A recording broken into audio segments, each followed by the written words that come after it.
Hello students. देखो, chemistry को तीन पार्ट में डिवाइड किया गया। Physical chemistry, organic chemistry and inorganic chemistry. Today we are going to start organic chemistry. कुछ लोगों को ये बहुत अच्छा लगता होगा, कुछ लोगों को ये पता नहीं क्या है। क्लास 10 तक पढ़े थे, कैसे पढ़े, किसी भी ढंग से याद वाद करके काम चलाए। बट ये बहुत सिस्टमैटिक केमिस्ट्री है। ऑर्गेनिक केमिस्ट्री में यदि आप याद करेंगे तो ऑब्वियसली आप नहीं कर पाएंगे, तो सिस्टमैटिकली आप स्टडी करेंगे, ऑर्गेनिक केमिस्ट्री आपका अच्छा होगा। हम लोग आज से ऑर्गेनिक केमिस्ट्री स्टार्ट कर रहे हैं कि आज इंट्रोडक्शन होगा, कैसे स्ट्रक्चर रिप्रेजेंटेशन होते हैं वो करेंगे, फिर नोमेनक्लेचर करेंगे, फिर आइसोमेरिज्म करेंगे, फिर मैकेनिज्म्स पढ़ेंगे कुछ, उसके बाद फिर रिएक्शंस पे एंटर करेंगे। तो ये क्लास 11 से लेकर 12 तक की जर्नी ऑर्गेनिक केमिस्ट्री की कंप्लीट होगी। इन बिटवीन लगभग 150 आवर्स का आपका स्टडी पीरियड होगा। इसमें बहुत सारी बातें होंगी, क्वेश्चंस होंगे। जेई की बात करें तो उसमें भी अराउंड 30 to 40% क्वेश्चंस इस सेक्शन से आते हैं केमिस्ट्री। सो अपना टाइम एग्जाम एनालिसिस में बाद में लगाएंगे। अभी हम लोग स्टार्ट करते हैं ऑर्गेनिक केमिस्ट्री को। देखो, सबसे पहले मैं हिस्ट्री से स्टार्ट करूंगा। ऑर्गेनिक केमिस्ट्री की क्या हिस्ट्री है। बहुत समय पहले जब आप ऋषि मुनि का टाइम होगा, तो ऋषि मुनि के टाइम में, ऋषि मुनि आप रामायण में देखते हो, महाभारत में, उस टाइम में कैसे, उस टाइम में कोई ऑर्गेनिक वर्ड यूज नहीं होता था। उस समय कोई ऑर्गेनिक केमिस्ट्री टाइप की चीजें नहीं होती थी। उस टाइम में ये जो वैद्य जी और ये सब जो इलाज करते थे, वो सिंपली क्या करते थे कि कुछ सब्सटेंस है, जैसे मान लो लीव्स ऑफ एनी प्लांट या कुछ पेड़ के छाल वगैरह, कुछ कुछ रूट्स हैं, इन सब के प्रॉपर्टीज को वो लोग एनालाइज करते थे कि ये पेन किलर के रूप में यूज होता है, इसको खाने से फीवर ठीक हो जाता है, इसको खाने से जो कुछ कट है वो सब ठीक होते हैं। तो अलग अलग चीजों पे वो लोग एक्सपेरिमेंट करके उनके प्रॉपर्टीज को एक्सप्लेन करते थे, उनके प्रॉपर्टीज को देखते थे, उनके प्रॉपर्टीज का पूरा एक लिस्ट बना के रखते थे, और वो लिस्ट के बेसिस पे वो सबको बताया करते थे।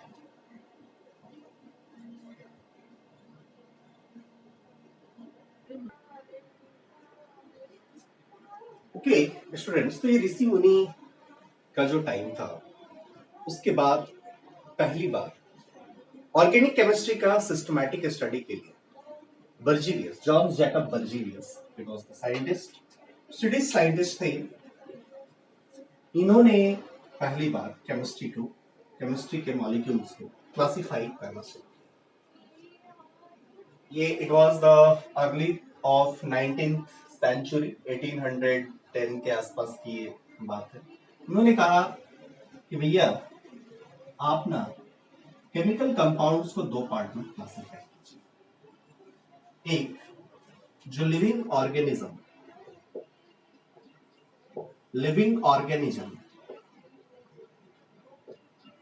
से रिलेटेड है, और वंस लिविंग मैटर, या तो लिविंग ऑर्गेनिज्म से रिलेटेड है या एक बार कभी, मतलब पेड़ का छाल वगैरह, वंस लिविंग मैटर एक बार रहा। Second, non living organism, non living like rock, mineral और ये सब। इस पार्ट को इन्होंने बोला, this part is inorganic chemistry. This part is inorganic chemistry, while this part is organic chemistry. पहली बार बर्जीलियस ने इसका नाम लिया ऑर्गेनिक। सो जॉन जैकब बर्जीलियस ने ये क्लासिफाई करने की कोशिश पहली बार करा। It was 1810. Chemists was trying trying कि भैया ये कैसे भी आपका ऑर्गेनिक केमिस्ट्री को हम लेबोरेटरी में सिंथेसाइज कर पाए, but they failed. They tried so on बहुत सारे एक्सपेरिमेंट्स उन लोगों ने किया, लेकिन ऑर्गेनिक कंपाउंड्स का सिंथेसिस लेबोरेटरी में वो लोग करने में अनेबल रहे। सो 1810 के आसपास इसी बर्जीलियस ने एक थ्योरी दिया, that was vital force theory. Vital force theory, according to that theory Berzelius ने बोला कि भैया ऑर्गेनिक कंपाउंड्स का सिंथेसिस लेबोरेटरी में नहीं हो सकता, इसके सिंथेसिस के लिए एक दैवीय शक्ति और वाइटल फोर्स की जरूरत है। मतलब आप नॉर्मल तरीके से लेबोरेटरी में इसका सिंथेसिस कर ही नहीं सकते। सो इसको बोला वाइटल फोर्स थ्योरी। उस समय तक के साइंटिस्ट इससे एग्री करते हुए दिखे कि for synthesis of organic compounds some vital force are needed. Okay,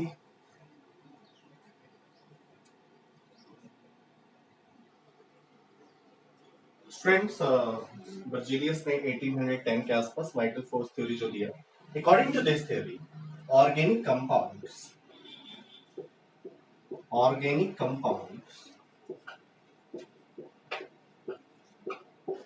can't be synthesized in the laboratory.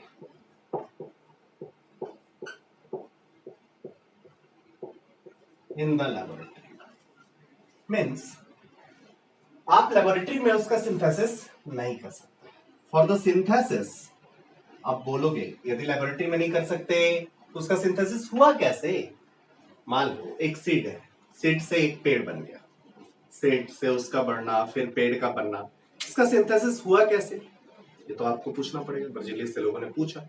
Berzelius has said some mysterious forces are needed to synthesis the organic compounds. So इसी को बोला vital force. some mysterious forces are needed to synthesize organic compounds.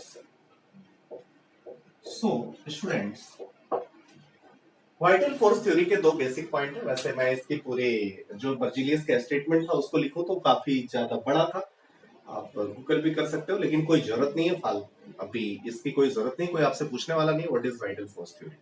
So just vital force theory के दो basic points यही थे कि organic compounds can not be synthesized in laboratory, and second thing is that for the synthesis of organic compounds some mysterious forces are needed. Okay.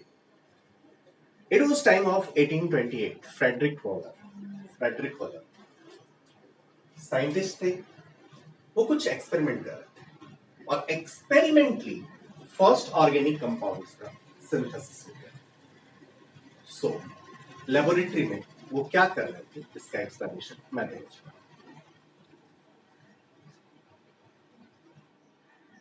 Students, Friedrich Wohler was a scientist.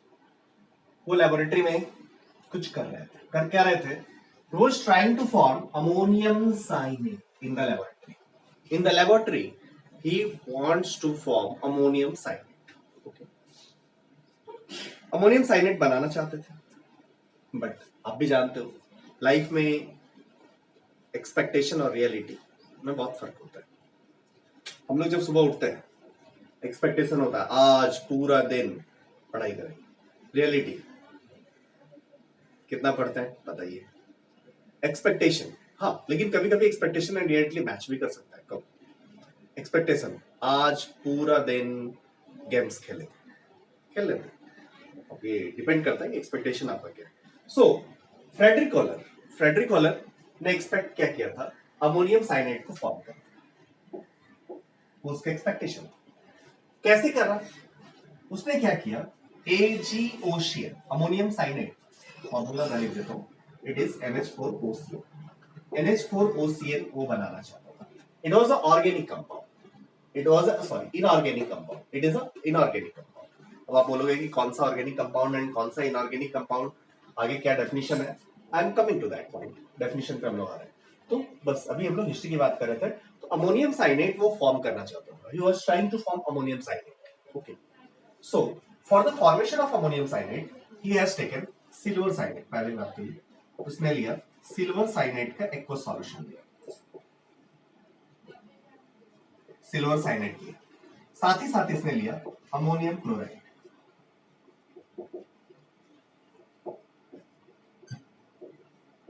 ये दो substance लिए, यहाँ पे aqueous solution है, मतलब यहाँ पे aqueous solution इसका है, इसका NH4Cl अमोनियम सॉल्यूशन क्लोराइड का भी यहाँ एक्वस सॉल्यूशन, मतलब इसमें वाटर के साथ ये डिजॉल्व NH4Cl डिजॉल्व है, इन दोनों को मिक्स कर दिया उसने, मिक्स कर दिया। देखो सिंपल है, यहाँ पे एक केटायन आप देख रहे होंगे Ag+ एंड OCN- आयन है। यहाँ पे बात करेंगे NH4+ is a cation and Cl- is a anion। दोनों को मिक्स किया, मिक्स करने के बाद जो बना व्हाट यू विल गेट, आपको पता है कहीं भी Cl- है पूरी केमिस्ट्री में, आपने एक्सपेरिमेंट्स में पहले किया है, Cl- कहीं भी है, इसका डिस्टिंग्विश करना है, आप Ag+ डाल दो, AgCl का एक पीपीटी जनरेट होगा। सो इन दैट केस नीचे AgCl का पीपीटी जनरेट हो गया, AgCl का एक पीपीटी जनरेट हो गया। अनदर थिंग जो बचा, ये वाला क्या था, NH4OCN एक्वस सॉल्यूशन था, अमोनियम साइनेट था। It's okay. अब इसको अलग करने की जरूरत है, क्योंकि यहाँ पे एक सॉलिड सब्सटेंस भी है एंड एक तो स्पेस भी है, तो इसको अलग किया। अलग किया क्या, जस्ट इसको फिल्टर कर लिया, जस्ट फिल्टर किया और फिल्टर करके AgCl को हटा दिया, इसको फिल्टर करके AgCl को हटा दिया। फिल्टर करके AgCl को जो हटाया तो बचा क्या, उसके पास क्या था, अमोनियम साइनेट का, this was NH4OCN aqueous solution. लेकिन वो क्या चाहता था, अमोनियम साइनेट को बनाना चाहता था, अमोनियम साइनेट को बनाना चाहता था and it was the aqueous solution of NH4OCN। सो अब इसको अलग करने के लिए, NH4OCN को अलग एंड वाटर को अलग करने के लिए आप सिंपल एक चीज क्या सोचोगे, हीटिंग। हीटिंग किया और NH4OCN क्रिस्टल उसको निकालना था, so he has heated up to 60 degree centigrade. यहीं पे एक्सीडेंटली ऑर्गेनिक मटेरियल यूरिया का फॉर्मेशन।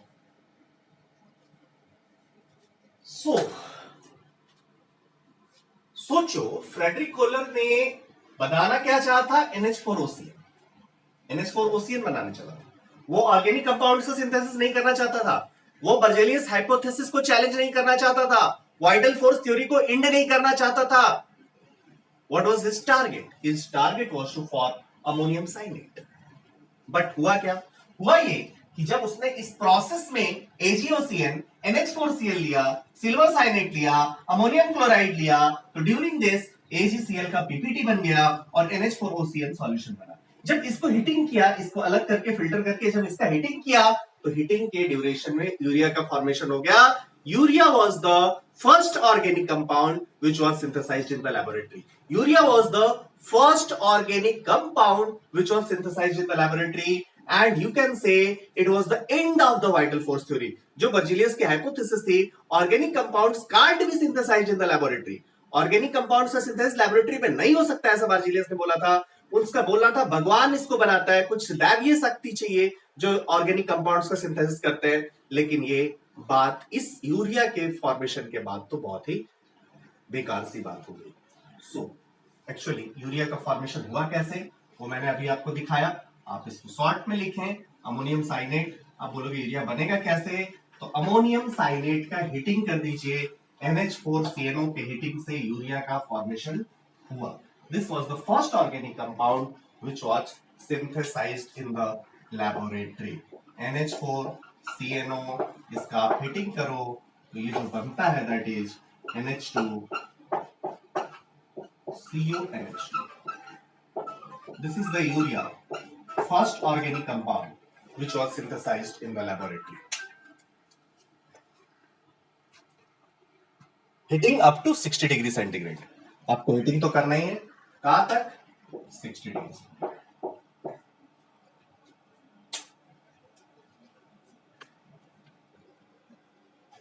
ओके फ्रेंड्स, तो this was the synthesis of urea.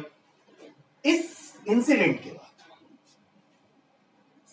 Urea के सिंथेसिस होने के बाद, many scientists had started working. क्या ऑर्गेनिक कंपाउंड्स का सिंथेसिस लेबोरेटरी में किया जा सकता है? फिर ढेर सारे लोग आए। कोल ईयर 1845 में इन्होंने C3CH का सिंथेसिस किया। बचलॉट ईयर 1856 में इन्होंने CH4 कंपाउंड का सिंथेसिस किया। हेनल ईयर 1828 में इन्होंने कंपाउंड C2H5OH का फॉर्मेशन किया। तो by these all synthesis, it was mid of 19th century, 1850 आते आते ये समझा जाने लगा कि there for the synthesis of organic compounds no vital force is needed। ये अब जरूरी नहीं है कि कोई दैवीय शक्ति ऑर्गेनिक कंपाउंड्स का सिंथेसिस करेगी। इसके बाद ढेर सारे कंपाउंड्स का फॉर्मेशन होने लगा। ओके, सो अभी तक तो आप समझ सकते हो कि 95% ऑर्गेनिक कंपाउंड्स का सिंथेसिस हम लोग लैबोरेटरी में कर लेते हैं। सो इस पे बड़ी बड़ी बुक्स लिखी जाने लगी। This was the history of vital force and all this things. अब आप बोलोगे ऑर्गेनिक कंपाउंड्स किसको बोला जाए? What is the definition of organic compounds? क्या बोलोगे? Compounds containing carbon is organic compound. Compounds containing carbon is organic compound. Is this your definition of organic compound? Compounds of carbon are organic compounds. Can you say this? Then आप कहोगे कि यदि आप ये बोलोगे then आपको CO, CO2, CS2 इन सबको भी क्या बोलना पड़ेगा? ऑर्गेनिक कंपाउंड बोलना पड़ेगा। So ये सब आपको पता है। NH4OCl ये इसमें भी तो था कार्बन, इसको तो ऑर्गेनिक नहीं बोले, इसको ऑर्गेनिक बोले। So कुछ तो डेफिनेशन होना चाहिए, कुछ तो डिफरेंसेस होना चाहिए। कैसे बोलेंगे कौन सा ऑर्गेनिक है, कौन सा इनऑर्गेनिक है? कंपाउंड्स जिसमें भी कार्बन प्रेजेंट है उसको ऑर्गेनिक नहीं बोल रहे, बिकॉज आपने इसको तो इनऑर्गेनिक कंपाउंड बोला और इसको आपने ऑर्गेनिक बोला। तो what is the definition of organic compound? या आप बोल सकते हो CO2 को आप ऑर्गेनिक नहीं बोलते लेकिन CH4 को ऑर्गेनिक बोलते हो। Understood? So what should be the definition of organic compound?